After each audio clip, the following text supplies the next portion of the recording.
Hello दोस्तों, good morning, good afternoon and good evening. मैं शुभम शर्मा मेरे YouTube channel chemistry education hub में आप सभी का स्वागत करता हूं। जैसा कि अपन ने वीडियो लेक्चर 4th चैप्टर पर स्टार्ट किया था, दैट इज केमिकल काइनेटिक्स, रासायनिक बल गतिकी पे अपने अपना पहला लेक्चर स्टार्ट कर दिया था। आशा करता हूं आप लोगों ने उसको देख भी लिया होगा और आसानी से समझ भी लिया होगा। आज अपना केमिकल काइनेटिक्स पर, रासायनिक बल गतिकी पर दूसरा वीडियो लेक्चर है, जिसको आज अभी डिस्कस करने जा रहे हैं। फर्स्ट वीडियो लेक्चर में अपन ने दो टॉपिक पढ़े थे। फर्स्ट पढ़ा था अपन ने रेट ऑफ रिएक्शन, और सेकेंड अपन ने क्या पढ़ा था, टाइप्स ऑफ रेट। ये दो टॉपिक अपन ने फर्स्ट वीडियो लेक्चर में पढ़ लिए थे, रेट ऑफ रिएक्शन और टाइप्स ऑफ रिएक्शन। आज के अपने टॉपिक क्या क्या रहेंगे, पहले उसके बारे में अपन डिस्कस करते हैं। आज अपन इस वीडियो लेक्चर में 3 टॉपिक पढ़ेंगे। फर्स्ट अपना रहेगा determination of rate of reaction. First अपना टॉपिक क्या रहेगा, determination of rate of reaction, अभिक्रिया की दर का निर्धारण। सेकंड अपने पास क्या रहेगा, यूनिट ऑफ रेट और रेट कांस्टेंट, जिसको अपन क्या बोलते हैं, स्मॉल के से डिनोट करते हैं रेट कांस्टेंट को। दर तथा दर नियतांक की इकाई, दूसरा टॉपिक आज का अपना ये वाला रहेगा। और तीसरा अपन पढ़ेंगे डिफरेंस बिटवीन ऑर्डर एंड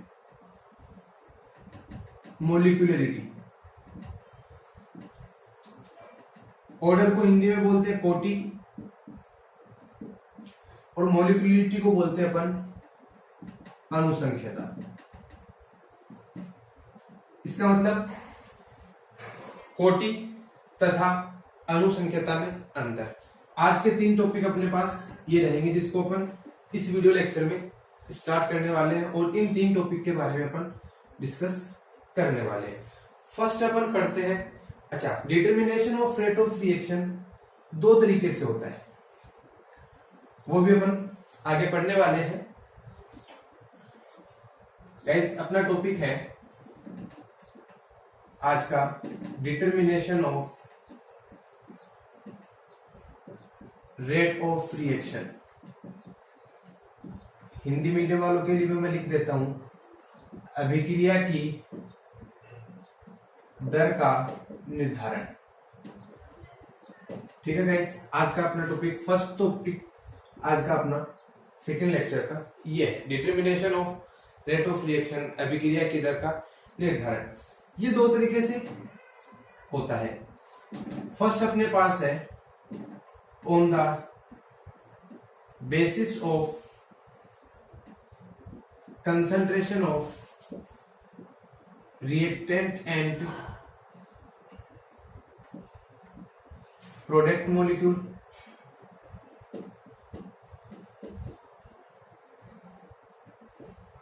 और दूसरा है अपने पास on the basis of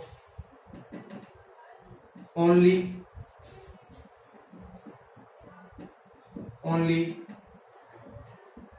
concentration of reactant molecules। First क्या अपना, on the basis of a part concentration of reactant and product molecule।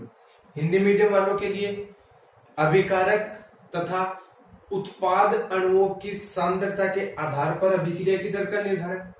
और दूसरा है अपने pass on the basis of only concentration of reactant molecules, सिर्फ अपने को क्रियाकारक या अभिकारक अणुओं की सांद्रता के आधार पर अपन अभिक्रिया की दर का निर्धारण किस प्रकार से कर सकते हैं। तो अपने पास अभी क्या है, इसके 2 टाइप्स है। पहले अपन ए टाइप पढ़ेंगे, फिर अपन पढ़ेंगे बी टाइप। चलो, तो फर्स्ट अपन ए टाइप पढ़ लेते हैं। पास अपने फर्स्ट टाइप है on the basis of concentration of reactant and product molecule. ठीक है, क्रिया कारक तथा उत्पाद अणुओं की सांद्रता के आधार पर अभिक्रिया की दर का निर्धारण अपन पढ़ रहे हैं। मैं जनरल रिएक्शन की बात करता हूं। R, capital R convert into small P capital P, ये अपने पास क्या है, जनरल रिएक्शन है। क्या रिएक्टेंट कन्वर्ट हो रहा है किसके अंदर, प्रोडक्ट के अंदर। इस रिएक्टेंट के स्मॉल आर मोलिक्यूल से और इस कैपिटल पी के प्रोडक्ट के अपने पास स्मॉल पी क्या है, मोलिक्यूल, नंबर ऑफ मोल्स है। तो देखो इसके बेसिस पर अपन इस रिएक्शन को किस प्रकार लिख सकते हैं, यही जनरलाइज्ड वे अपन सभी केमिकल रिएक्शन के लिए अप्लाई करेंगे। फर्स्ट ऑफ ऑल अपन इसके लिए अप्लाई करते हैं। जैसे देखिए सबसे पहले अपने पास दो पार्ट है, ये लेफ्ट हैंड साइड है और ये अपने पास राइट हैंड साइड है। ये अपने पास बायां भाग है, ये दायां भाग है। हिंदी मीडियम वाले भी LHS और RHS ज्यादा बेटर रहेगा, ये वाला याद रखिए। तो सबसे पहले अपन लिखते हैं LHS वाले पार्ट को, और जैसे मैंने कल बताया था कि अपन रेट को क्या लिखते हैं, change in the concentration with respect to time. तो इस डेल्टा को मैं किस में कन्वर्ट कर देता हूं, डी में। डी बाई डी टी भी क्या होता है, चेंज ही होता है, किसके अंदर, कंसंट्रेशन के अंदर चेंज कर देते हैं अपन। मतलब इस फॉर्मेट को अपन इस फॉर्मेट में यहाँ पे लिखते हैं। किसकी कंसंट्रेशन में चेंज होगा, वो इस वाले बड़े वाले ब्रैकेट में आ जाएगा। तो देखिए सबसे पहले लेफ्ट हैंड पार्ट लिखते हैं, D by D T of concentration of reactant molecule, जिसकी कंसंट्रेशन में चेंज होता है वो आता है यहाँ पे। ठीक है, ये हो गया LHS का, कैपिटल आर की कंसंट्रेशन में चेंज होगा, स्मॉल आर इसके क्या है, नंबर ऑफ मोल्स है। अब अपन लिखते हैं RHS का, D by D T of P, product molecule की कंसंट्रेशन में चेंज, लिख दिया। इस बेसिस के ऊपर फर्स्ट जो अपन पढ़ रहे हैं डिटर्मिनेशन, इसमें ये दोनों क्या होते हैं, इक्वल होते हैं। जितने नंबर ऑफ मोल्स होते हैं वो उसके डिवाइड में आ जाते हैं। जैसे कैपिटल आर के small R number of moles है, तो इसको लिखेंगे 1 upon small R into change in the concentration of reactant molecule. और यहाँ पे प्रोडक्ट है कितने हैं, स्मॉल पी मोलिक्यूल्स हैं, तो अपन लिखेंगे small p is equals to 1 upon P D by D T of product molecules. ये है इस तरीके फर्स्ट बेसिस के ऊपर लिखने का तरीका। अब देखिए जैसे अपन ने पिछले वीडियो लेक्चर में क्या पढ़ा था कि रिएक्टेंट की कंसंट्रेशन टाइम के साथ क्या होती जाती है, कम होती जाती है, और प्रोडक्ट मॉलिक्यूल की कंसंट्रेशन टाइम के साथ क्या होती जाती है, बढ़ती जाती है। तो अपन यहाँ पे प्लस और माइनस साइन लगा रहे थे। माइनस साइन किसको इंडिकेट कर रहा था, रिएक्टेंट की कंसंट्रेशन टाइम के साथ क्या होगी, डिक्रीज होगी। और प्लस साइन किसको इंडिकेट कर रहा था कि प्रोडक्ट मॉलिक्यूल की कंसंट्रेशन टाइम के साथ क्या होगी, हमेशा बढ़ती है। तो रिएक्टेंट की कंसंट्रेशन की तरफ अपन माइनस साइन लगा देते हैं और इधर अपन प्लस साइन यूज करते हैं। इस हिसाब से अपन फर्स्ट ऑफ ऑल क्या लिखते हैं, on the basis of concentration of reactant and product molecule, क्रिया कारक तथा उत्पाद अणुओं की सांद्रता के आधार पर अभिक्रिया की दर का निर्धारण इस तरीके से किया जाता है। इसको अपन रेट एक्सप्रेशन भी बोलते हैं। ठीक है, क्या बोलते हैं इसको, रेट एक्सप्रेशन। जैसे अपन एक एग्जांपल कंसीडर करते हैं अभी, क्योंकि ये तो जनरल रिएक्शन थी अपने पास। ठीक है, ये जनरल रिएक्शन थी, इसके बेसिस पे अपन एक एग्जांपल लेते हैं। फॉर एग्जांपल अपने पास है फॉर्मेशन ऑफ अमोनिया। ठीक है गाइस, अब देखिए फॉर्मेशन ऑफ अमोनिया में क्या आएगा, N2 plus 3H2 convert into twice NH3। सबसे पहले क्या आएगा, nitrogen react with H2 hydrogen convert into ammonia. सबसे पहले अपने को, यदि अपने पास रिएक्शन बैलेंस नहीं है तो अपने को बैलेंस करनी है। यहाँ पे बैलेंस है, इधर भी 2 नाइट्रोजन है, राइट हैंड साइड में भी क्या है, 2 नाइट्रोजन है। इधर कितने नाइट्रोजन है, 6 है, तो इधर भी कितने है, टोटल 6 है। इसका मतलब अपने पास इक्वेशन ऑलरेडी क्या है, बैलेंस्ड है। अब देखिए गाइस, अपन ने जनरल रिएक्शन कंसीडर की थी, ये क्या हो गई रिएक्टेंट और ये क्या हो गई प्रोडक्ट। ये अपने पास रिएक्टेंट मॉलिक्यूल है, ये अपने पास प्रोडक्ट मॉलिक्यूल है। इधर अपने पास सिंगल था, जनरल रिएक्शन थी, यहां पर अपने पास दो रिएक्टेंट है और दो ही, एक अपने पास क्या है प्रोडक्ट है।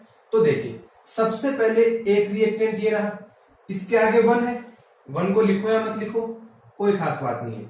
अब देखिए सबसे पहले अपन को क्या करना है, इसका इस इक्वेशन का रेट एक्सप्रेशन लिखना है अपने को। रेट एक्सप्रेशन क्या होता है ये वाला, और इसी टाइप से अपन क्या करते हैं डिटरमाइन करते हैं क्या रेट ऑफ रिएक्शन। तो देखो सबसे पहले रिएक्टेंट मॉलिक्यूल के लिए लिखते हैं change in the concentration of nitrogen molecule, ठीक है आगे इतना।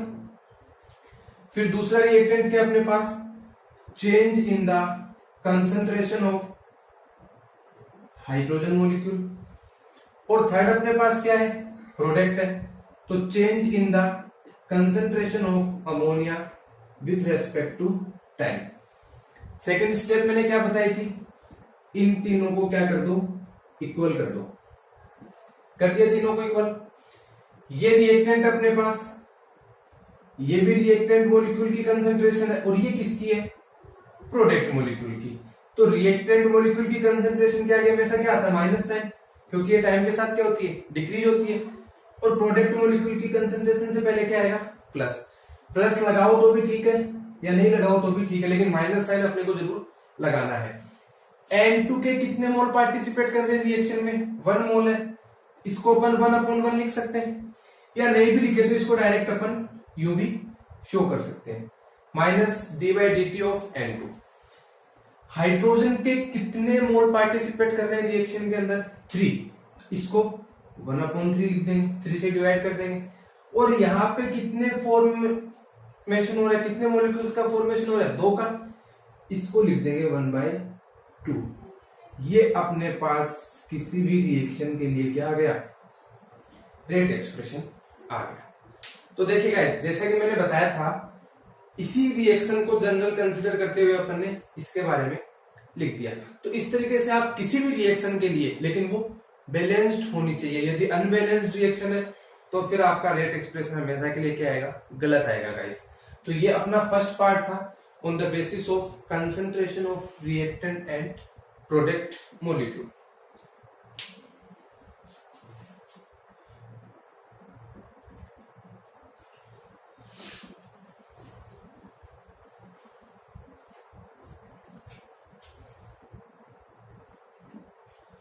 गैस सेकेंड अपना पार्ट है इसी का ऑन द बेसिस ऑफ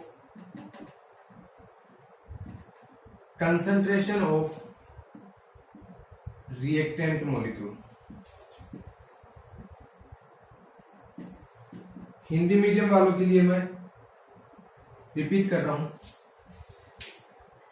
केवल क्रियाकारक या अभिकारक अणुओं की सांद्रता के आधार पर किसका अभिक्रिया की दर का निर्धारण, determination of rate of reaction on the basis of concentration of reactant molecules only.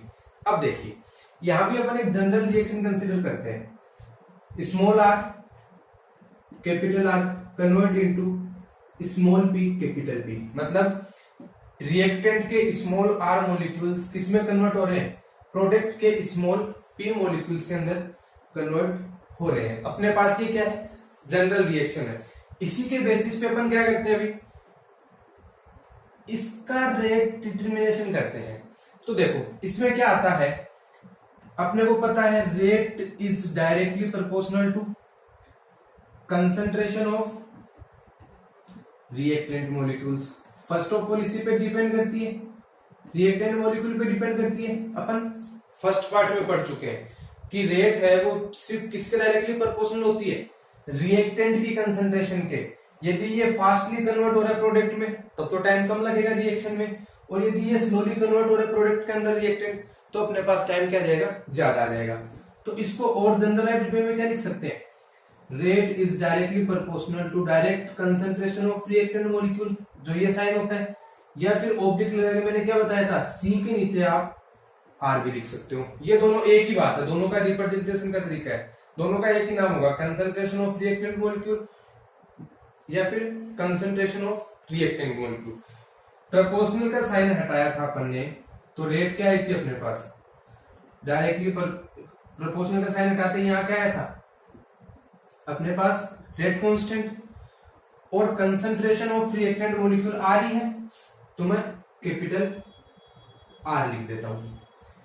और ऊपर वाले पोर्शन में अपन क्या करते थे, देखो यहां पे जो नंबर ऑफ मोल्स थे उनको डिवाइड कर रहे थे, मतलब 1/, में लेके जा रहे थे, जैसे आर था तो अपन 1/r कर दिया। जबकि यहाँ पे जो नंबर ऑफ मोल्स होंगे, जैसे आर मोल्स है ना, तो रिएक्टेंट की कंसंट्रेशन के ऊपर चला जाएगा ये इस तरीके से। Rate is equals to small K into reactant की कंसंट्रेशन की पावर आर। इसको बोलते हैं स्मॉल आर को ऑर्डर ऑफ ए रिएक्शन, अभिक्रिया की कोटि। क्या बोलते हैं इसको, अभिक्रिया की कोटि। ये जितनी होगी अभिक्रिया की कोटि उतनी होगी। सपोज दैट आर का मान यदि 0 है तो अभिक्रिया की कोटि 0 है, यदि आर का मान 1 है तो अभिक्रिया की कोटि 1 है, 2 है तो 2 है। इस तरीके से ये होगा। अब अपन ऊपर वाला एग्जाम्पल, ऊपर same to same example, formation of ammonia N2 plus thrice H2 convert into twice NH3। इसको अपन एक तो इस तरीके से रेट डिटर्मिनेशन किया था, एक अपन इस तरीके से करते हैं। तो देखिए क्या आएगा, यदि अपन सेकंड बी पार्ट के हिसाब से करते हैं तो सिर्फ अपने को कंसंट्रेशन किसकी चाहिए, रिएक्टेंट मॉलिक्यूल्स की। यहाँ प्रोडक्ट का कोई भी इनोवेशन नहीं होगा, क्योंकि यहाँ पे सिर्फ किसकी कंसंट्रेशन आ रही है, रिएक्टेंट मॉलिक्यूल्स की आ रही है, प्रोडक्ट मॉलिक्यूल की कंसंट्रेशन नहीं आ रही। तो अपने को यहाँ प्रोडक्ट से मतलब नहीं है, अपने को यहाँ सिर्फ किससे मतलब है, रिएक्टेंट मॉलिक्यूल से। लेकिन इक्वेशन बैलेंस्ड होनी चाहिए, इसके लिए भी शर्त जरूरी है। इसको क्या लिख सकते हैं अपन, rate is equals to small k, देखो इसके बेसिस पे लिखो, रेट लिख दिया, स्मॉल के, रिएक्टेंट की कंसंट्रेशन लिखनी है, ये भी रिएक्टेंट अपने पास, ये भी रिएक्टेंट है, तो चलो पहले सबसे पहले दोनों रिएक्टेंट लिख दो, N2 की कंसंट्रेशन और मल्टीप्लाई जितने होते हैं, अब इसमें बराबर नहीं होते, यहाँ क्या हो रहे थे, देखो दोनों बराबर कर रहे थे, लेफ्ट हैंड पार्ट और राइट हैंड पार्ट, ठीक है, यहाँ पे दोनों सब बराबर चल रहे थे, लेकिन यहाँ पे मल्टीप्लाई हो जाते हैं, N2 इंटू H2। N2 के कितने मॉलिक्यूल्स पार्टिसिपेट कर रहे हैं, 1, तो इसकी पावर ऊपर चली जाएगी 1। और यहाँ पे H2 के कितने मॉलिक्यूल्स पार्टिसिपेट कर रहे हैं, 3, तो यहाँ पे क्या आ जाएगा 3। इस तरीके से अपन on the basis of concentration of reactant molecules के बेसिस पे अपन क्या लिख सकते हैं, रेट लिख सकते हैं। इसको बोलते हैं रेट लो, ठीक है गाइस। इस वाले फॉर्मेट को क्या बोलते हैं, रेट लो। देखना गाइस, स्टार लगा रहा हूं, और इस वाले को क्या बोलते हैं, रेट एक्सप्रेशन। दर नियम और दर का जनरल रिप्रेजेंटेशन। यहां पर भी स्टार लगा रहा हूं, जो बॉक्स में बंद है इसको मैंने 3 स्टार किया है। अब आपके क्वेश्चन कैसा आएगा 12th बोर्ड के अंदर, इन दोनों को पढ़ने का मतलब क्या हुआ, एक अपन डिटर्मिनेशन पढ़ रहे हैं, फर्स्ट पोर्शन अपन पढ़ रहे हैं किसके बेसिस पे, concentration of reactant and product molecule, क्रियाकारक तथा उत्पाद दोनों की सांद्रता के ऊपर। एक अपन पढ़ रहे हैं कि सिर्फ क्रियाकारक अणुओं की सांद्रता पे दर निर्धारण करना, मतलब on the basis of concentration of only reactant molecules. दोनों का एक्सप्रेशन अलग अलग है। वही रिएक्शन मैंने जनरल रिएक्शन कंसिडर की थी यहाँ पे भी, जबकि यहाँ पे भी मैंने क्या की है, जनरल रिएक्शन कंसिडर की है। वही एग्जाम्पल मैंने यहाँ लिया है, उसी एग्जाम्पल को मैंने नीचे लेके दोनों का। अब क्वेश्चन कैसे पूछा जाएगा, आपको क्वेश्चन दे देगा, for this reaction N2 plus 3H2 converted into twice NH3, write the rate expression and rate law। निम्न अभिक्रिया N2 plus 3H2 convert into twice NH3 के लिए क्या लिखो, दर नियम तथा दर एक्सप्रेशन लिखो। तो अब देखिए अलग अलग है दोनों, यदि आपको वो रेट एक्सप्रेशन पूछता है तब तो इस वाले फॉर्मेट में लिखना है, और यदि वो आपको रेट लो पूछता है तब आपको इस वाले फॉर्मेट में लिखना है। तो इस तरीके से अपन determination of rate of reaction कर सकते हैं, और इसके बेसिस पे अपने पास ए जो पार्ट है इसके बेसिस पे अपने पास क्या आते हैं, न्यूमेरिकल्स आते हैं। अभी मैं न्यूमेरिकल डिस्कस करने वाला भी हूं। अपने पास क्या आते हैं, न्यूमेरिकल्स आते हैं जो भी अपन सोल्व करेंगे। तो अभी यहां तक का गाइस समझ में आ गया होगा। अभी अपन ए पार्ट के बेसिस के ऊपर न्यूमेरिकल्स शो करते हैं।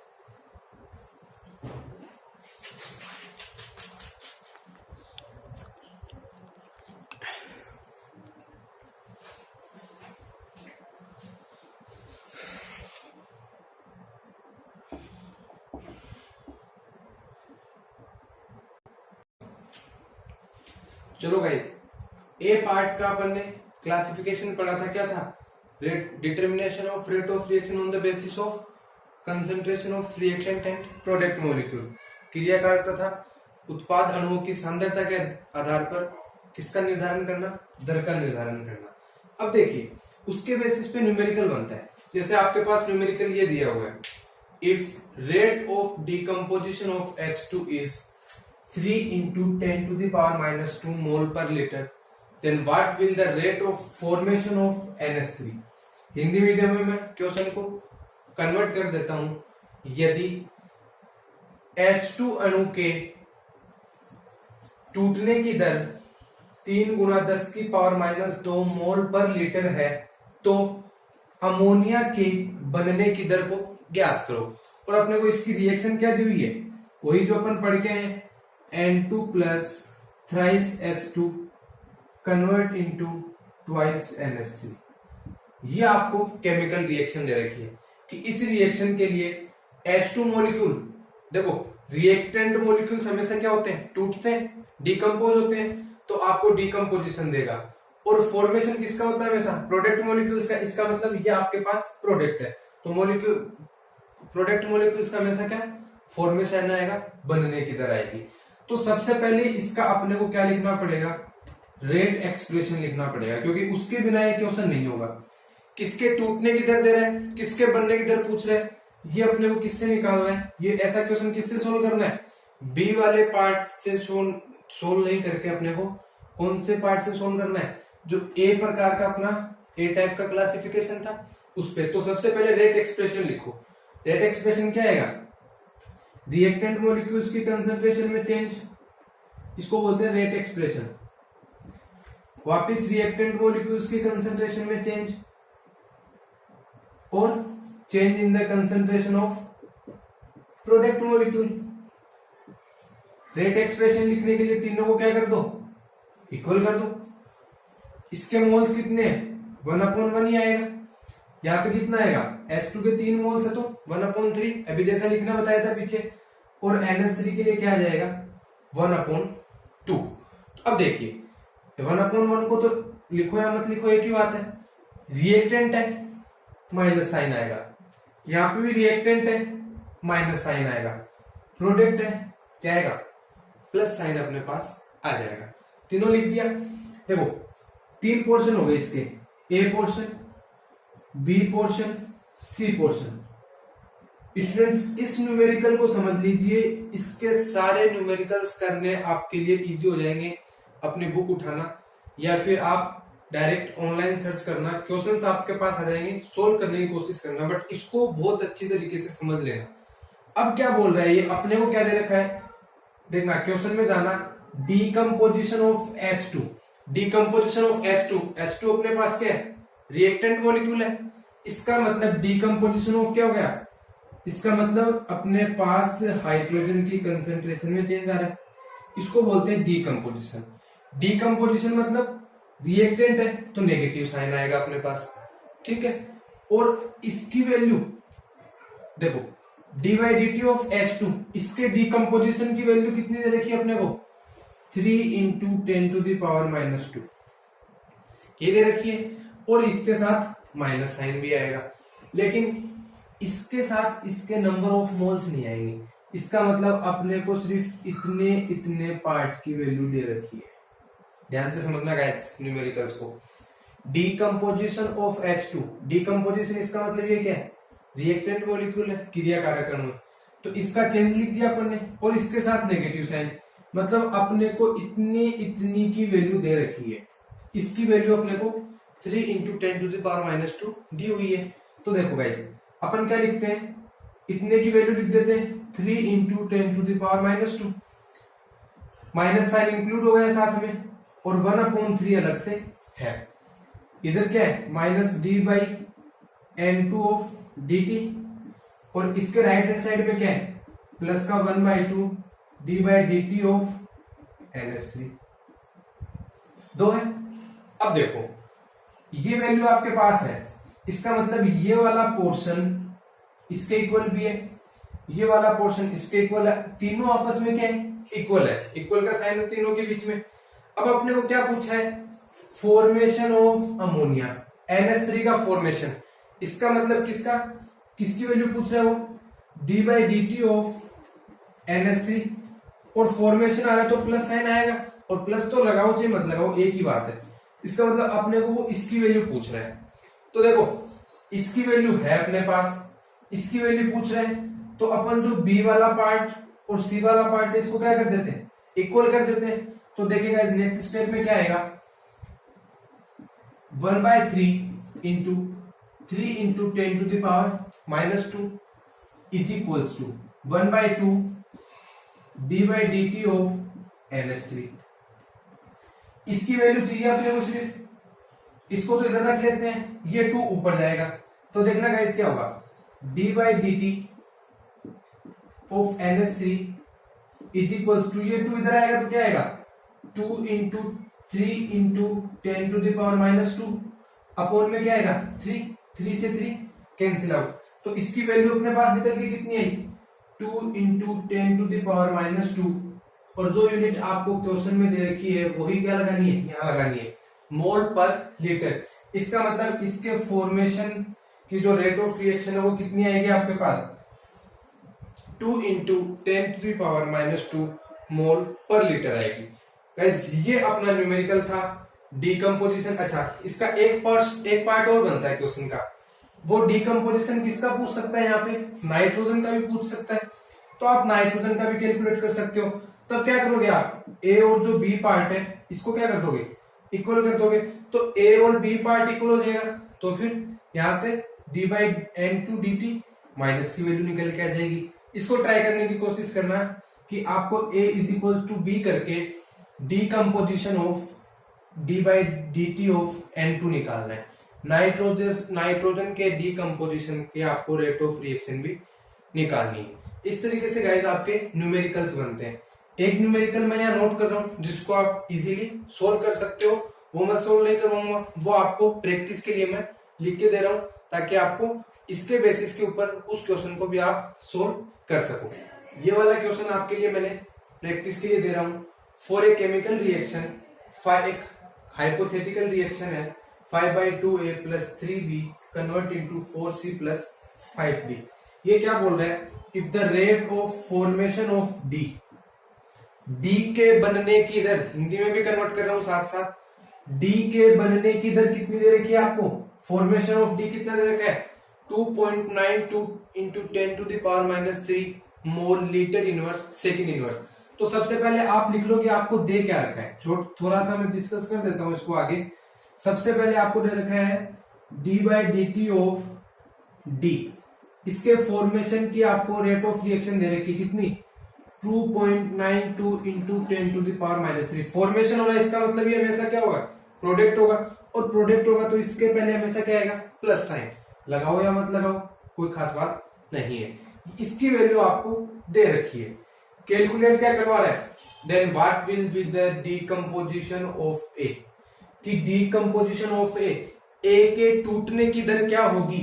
तो सबसे पहले आपको क्या लिखना है, इसका रेट लो लिखना पड़ेगा, सॉरी रेट एक्सप्रेशन लिखना पड़ेगा। अब इसका रेट एक्सप्रेशन लिखोगे तो क्या आएगा, देखो ये वाली रिएक्शन है तो ये तो दो रिएक्टेंट हो गए, तो सबसे पहले dA/dt,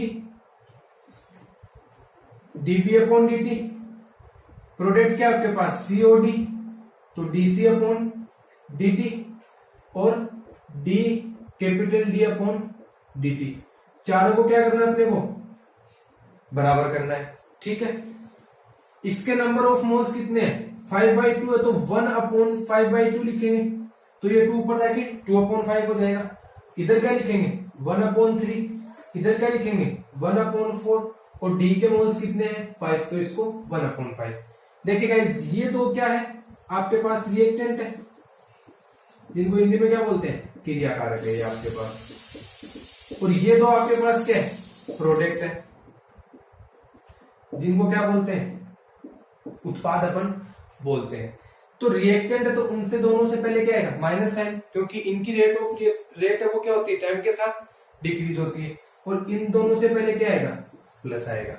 ठीक है, अब आपको देखो इसकी वैल्यू दे रखी है आपको, ठीक है, और वो पूछ किसकी रहा है इस माइनस साइन की, सॉरी पूछ किसकी रहा है वो आपको इसकी, कि इसके डिकम्पोजिशन की रेट क्या है, कि किस रेट से इसका डिकम्पोजिशन हो रहा है। तो आपके पास इसकी वैल्यू है, ये 1/5 इंक्लूड मत करना है इसमें, आपको ये 1/5 बाहर रखना है, इसकी वैल्यू आपको दे रखी है, इसका मतलब आपको इस वाले और इस वाले पार्ट को इक्वल करके क्या निकालना है डिकम्पोजिशन ऑफ ए, रेट निकालनी किसकी ए के डिकम्पोजिशन की, कि ए किस गति से टूट रहा है, किस दर से डिकम्पोज हो रहा है, किस दर से वो प्रोडक्ट का फॉर्मेशन कर रहा है। ये तो हुआ इसका रेट एक्सप्रेशन।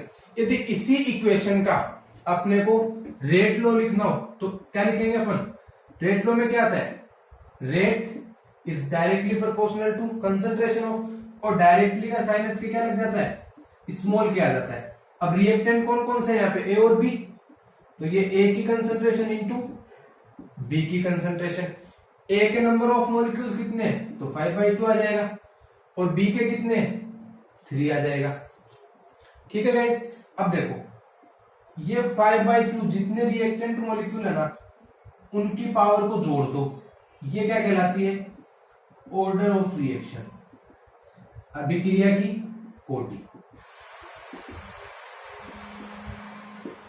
इसको बताने का पर्पज ये था स्टूडेंट्स कि जैसे ए की रिएक्शन के लिए वो आपको रेट एक्सप्रेशन भी पूछ सकते हैं, न्यूमेरिकल सिर्फ कहां से बनता है रेट एक्सप्रेशन से बनता है, न्यूमेरिकल्स यहां से भी बन सकता है, कोई दिक्कत नहीं है, रेट दे देगा ए की कंसंट्रेशन बी की कंसंट्रेशन, ए की वैल्यू पूछ लेगा वो आपको कि रेट कांस्टेंट क्या आएगा। लेकिन यहाँ से क्वेश्चन पूछे जाने का चांस बहुत कम होता है, आपका क्वेश्चन पूछे जाने का चांस रेट ऑफ एक्सप्रेशन से ही है। ठीक है, तो किसी भी रिएक्शन के लिए अपन दोनों लिख सकते हैं, रेट एक्सप्रेशन भी और रेट लॉ भी। इसका मतलब आपको अब इसके लिए कैलकुलेट करना है आगे, मैंने यहां तक आपको हिंट के तौर पर समझा दिया है। गैस जैसा कि मैंने बताया कि अपन आज 3 टॉपिक डिस्कस करने वाले हैं। फर्स्ट टॉपिक हो गया determination of rate of reaction, आज का अपना सेकंड टॉपिक है unit of rate and rate constant.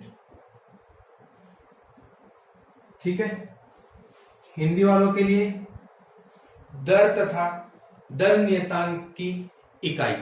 ठीक है गाइस, तो देखिए कल अपन ने रेट क्या पढ़ी थी, plus minus change in the concentration of reactant and product molecule with respect to time. देखो अपने को रटनी नहीं है यूनिट भी, अपने को डायरेक्ट क्या करना है याद करना है, माइंड में सेट करना है कि अपने को यूनिट किस तरीके से निकालनी है। कंसंट्रेशन की यूनिट क्या होती है मोल पर लीटर, ठीक है, और टाइम की यूनिट क्या होती है, जनरली अपन सेकंड और मिनट लेते हैं, तो मैं यहां क्या ले रहा हूं सेकंड ले रहा हूं। इसका मतलब रेट की रिएक्शन रेट की यूनिट क्या आएगी, जब ये ऊपर जाएंगे दोनों तो mole litre inverse second inverse. First of all अपन ने किसकी यूनिट निकाली है रेट की, रेट कांस्टेंट की भी निकालेंगे। अब देखो दूसरी निकालते हैं अपन रेट कांस्टेंट की। रेट कांस्टेंट क्या होता है अपने लिए स्मॉल के से डिनोट करते हैं, और यदि मैं जनरल रिएक्शन की बात करूं तो रेट लॉ के हिसाब से देखिए किसी जनरल रिएक्शन के लिए रेट लॉ क्या लिखा जाता है, rate is equals to small K concentration of reactant molecule, ये लिखा जाता है ना यहाँ पे। तो इस अब स्मॉल के की क्या निकालनी है यूनिट निकालनी है, तो स्मॉल के को तो लेफ्ट हैंड साइड में रख लो एक साइड में, ये रेट आ जाएगा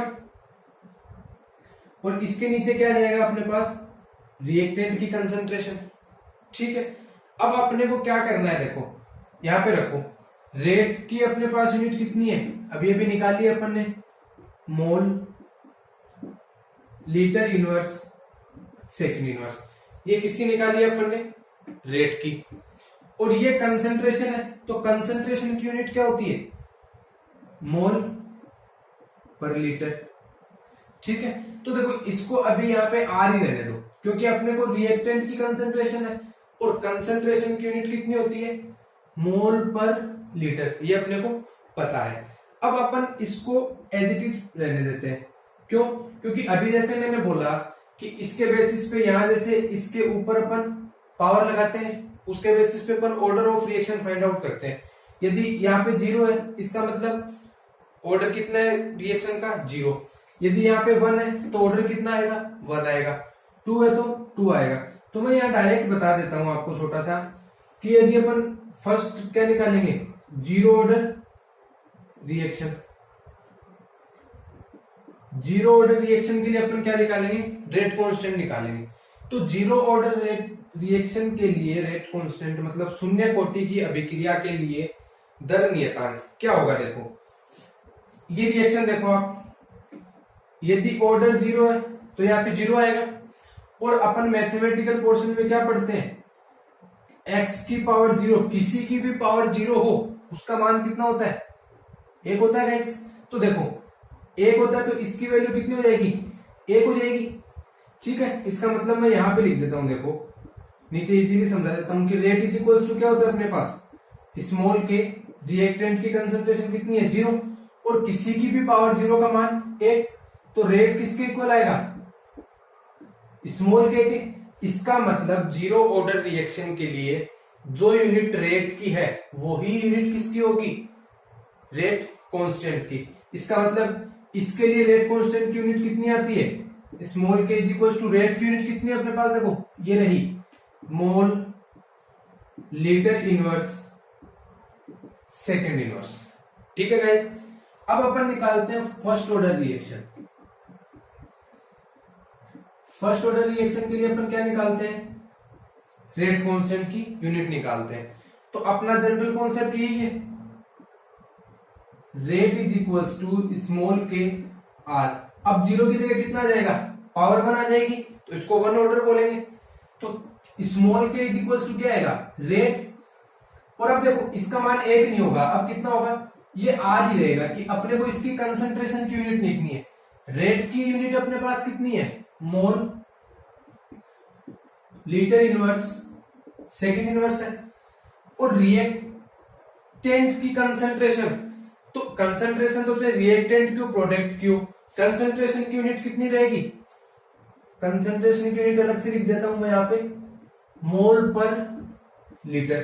तो इसको क्या लिख देंगे, मोल पर लीटर, या फिर इसको क्या लिख सकते हैं अपन, मोल लीटर इनवर्स, डायरेक्ट भी लिख सकते हैं ना भाई। इसको ऊपर लेके जाएंगे तो कंसंट्रेशन की यूनिट कितनी आएगी, मोल लीटर इनवर्स, दोनों एक ही बात है, एक ही चीज है।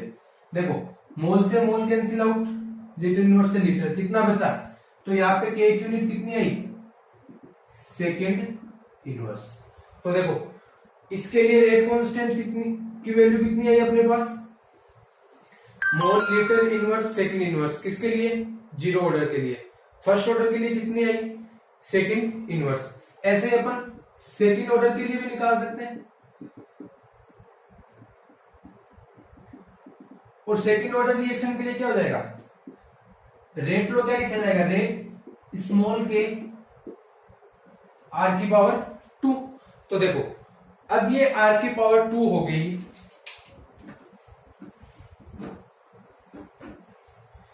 देखिए गाइस इसको मैं इधर एक्सप्लेन कर रहा हूं। जब ये आर की पावर 2 हो गई तो अपन के की वैल्यू क्या लिखेंगे, रेट अपॉन आर का स्क्वायर, मतलब रिएक्टेंट की कंसंट्रेशन का स्क्वायर। अब इनकी यूनिट लिख देते हैं। कंसंट्रेशन की यूनिट अपने को पता है, मोल लीटर इनवर्स होती है। रेट की कितनी होती है, मोल लीटर इनवर्स सेकेंड इनवर्स।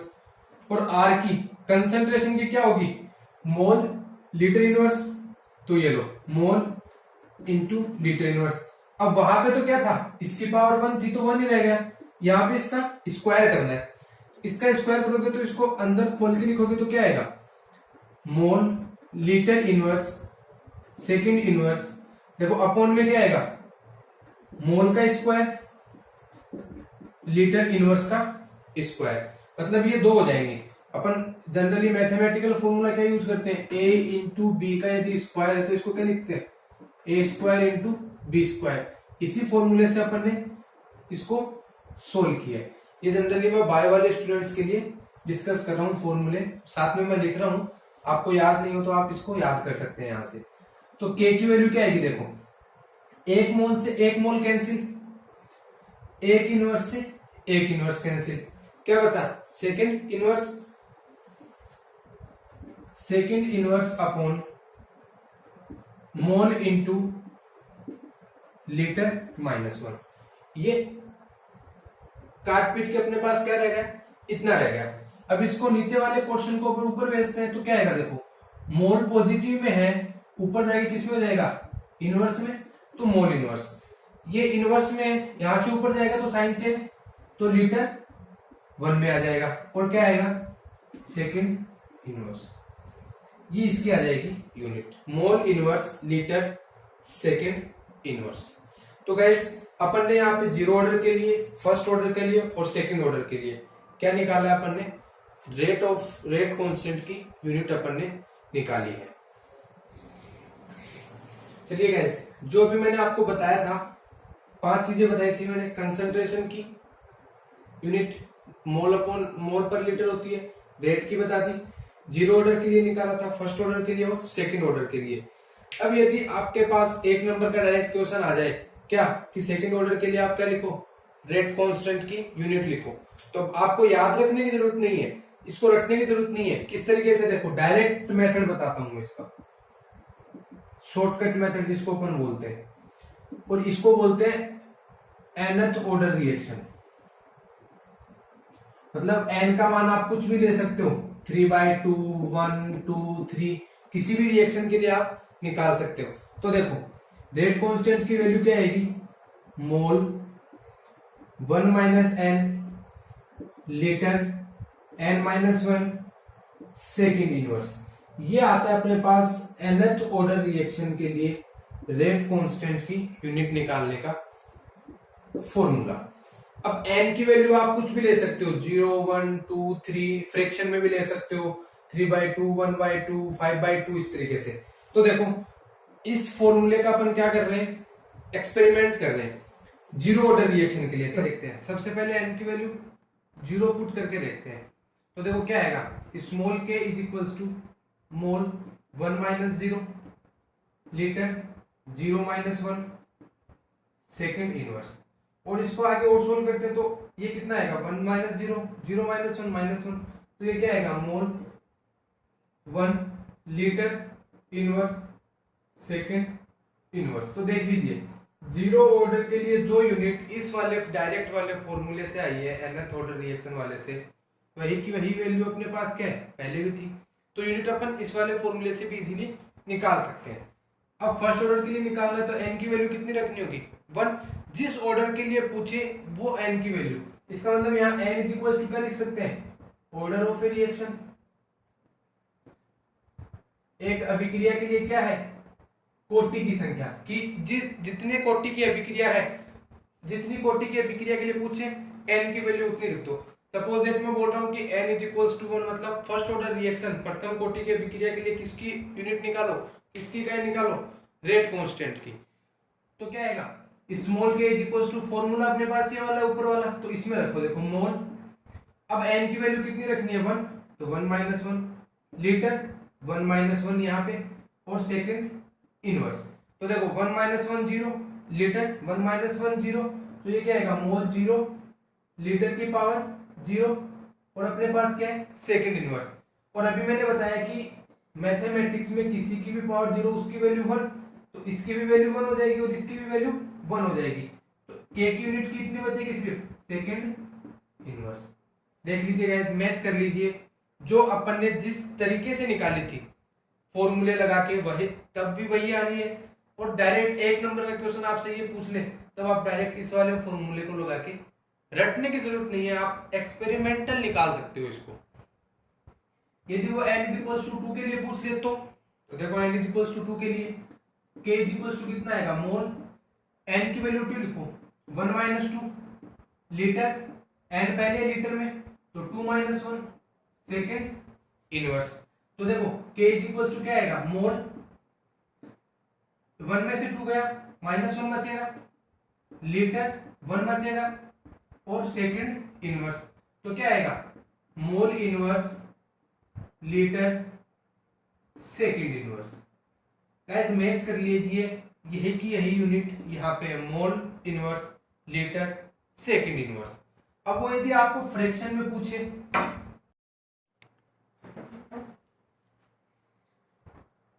चलिए गाइस अभी अपन ने जीरो ऑर्डर, फर्स्ट ऑर्डर और सेकंड ऑर्डर के लिए निकाला, इसीलिए यदि अपने को सपोज दैट n की वैल्यू वो फ्रैक्शन में दे दे, 3/2 दे दे कि n is equal to 3/2 order के लिए क्या निकालो, रेट कांस्टेंट की यूनिट, तो कोई बात नहीं, n की वैल्यू 3/2 रख दो, तो k इज इक्वल टू कितना आएगा, देखो इस वाले फॉर्मूले में रखो, मोल 1 माइनस 3/2, ठीक है, लीटर 3/2 माइनस 1 और सेकेंड इनवर्स।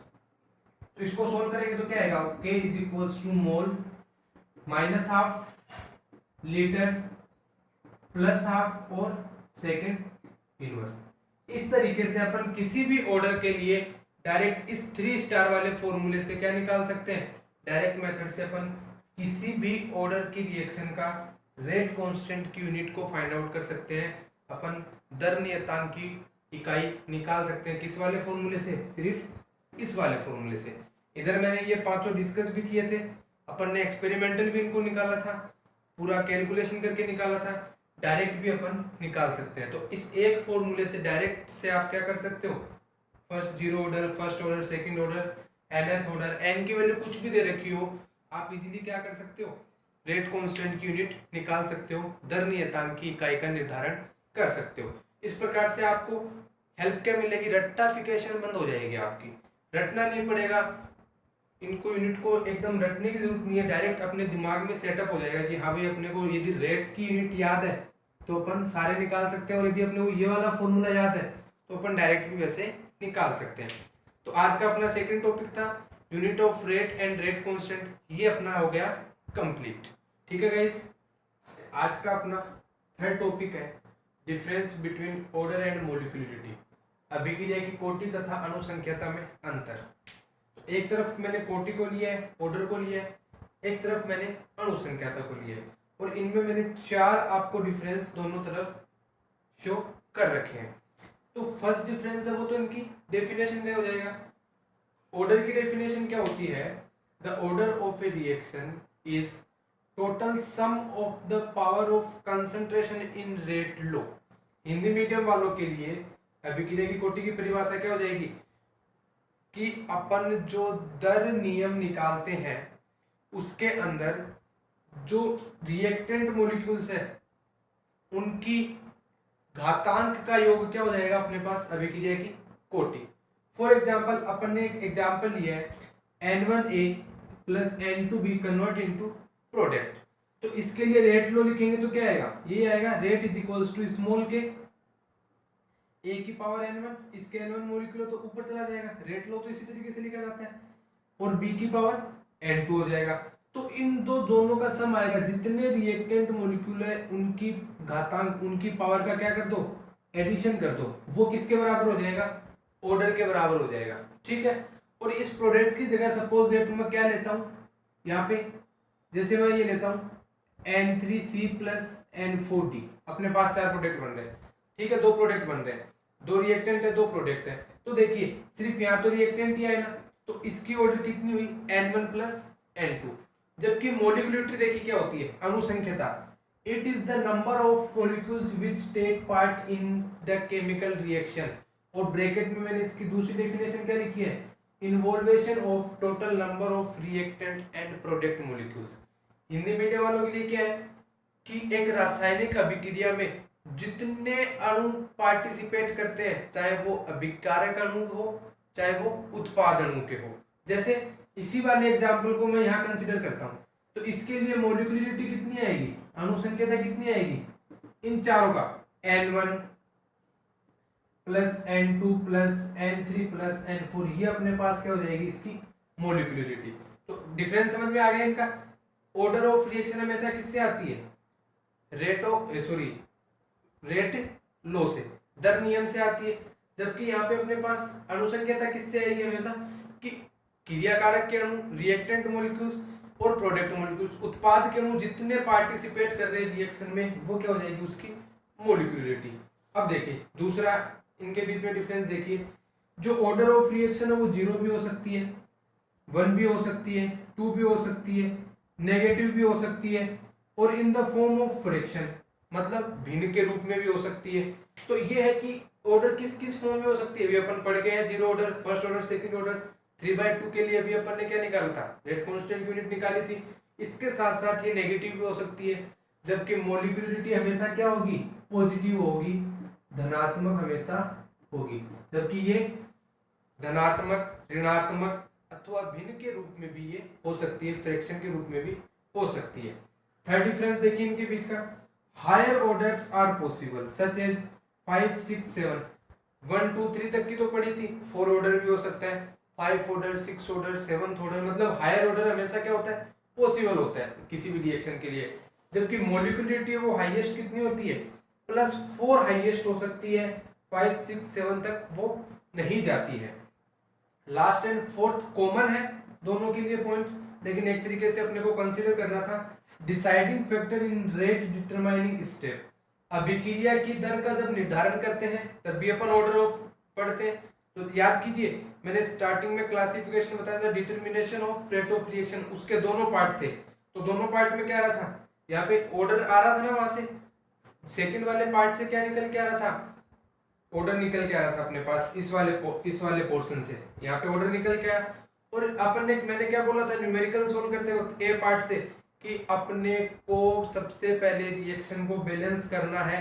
तो यदि वो बैलेंस नहीं होगी तो अपने को पता नहीं चलेगा कि कितने रिएक्टेंट मॉलिक्यूल पार्टिसिपेट कर रहे हैं और कितने प्रोडक्ट मॉलिक्यूल पार्टिसिपेट कर रहे हैं। तो इस तरीके से इन ये दोनों, ये वाला पॉइंट दोनों के लिए कंबाइंड है कि ये भी RDS, रेट डिटरमाइनिंग स्टेप, मतलब अभिक्रिया की दर का निर्धारण करने के लिए भी काम आती है मोलिकुलरिटी, और ऑर्डर भी अभिक्रिया की दर का निर्धारण करने के लिए अपने पास काम में आती है, जो अपन पहले पढ़ चुके हैं।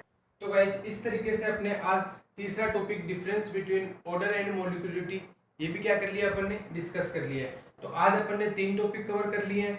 इससे जस्ट फर्स्ट वाले लेक्चर में अपन ने 2 टॉपिक कवर किए थे। इसका मतलब अभी अपन ने रासायनिक बल गतिकी, केमिकल काइनेटिक्स के टोटल 5 टॉपिक कवर कर लिए हैं। इस तरीके से अपना जो पहला पोर्शन था, 3 पोर्शन में बताया था मैंने। फर्स्ट मैंने रेट ऑफ रिएक्शन बताया था, सेकंड मैंने मैकेनिज्म ऑफ रिएक्शन बताया था, और थर्ड क्या बताया था मैंने, factor affecting rate and mechanism of reaction. तो जो फर्स्ट वाला पोर्शन था रेट ऑफ रिएक्शन, वो अपना आज क्या हो गया, कंप्लीट हो गया। वो किससे, 5 सब टॉपिक्स को मिलकर क्या हुआ है, कंप्लीट हुआ है। कल के लेक्चर में अपन क्या पढ़ेंगे, आगे मैकेनिज्म ऑफ रिएक्शन पढ़ेंगे, और अपन क्या पढ़ेंगे, factor affecting rate of reaction and mechanism of reaction. इस तरीके से अपन अपना चैप्टर कंप्लीट करेंगे। तो गाइस आशा करता हूं कि आपको आज का लेक्चर भी बहुत अच्छा लगा होगा, आपने देखा है तो आपको समझ में भी आया होगा। यदि आपने सब्सक्राइब नहीं किया है चैनल तो आप सब्सक्राइब कर दीजिए my YouTube channel chemistry education hub by Shubham Sharma, और वीडियो कंटिन्यू देखने के लिए सब्सक्रिप्शन जरूरी होता है, तो आप सब्सक्राइब कर दीजिए। इस तरीके से मैं आपके सामने डेली के नए नए वीडियोस कंटिन्यू पार्ट के अंदर लेकर आऊँगा, और आपका सिलेबस अप्रोक्सीमेट कंप्लीट हो जाएगा। Thank you so much guys.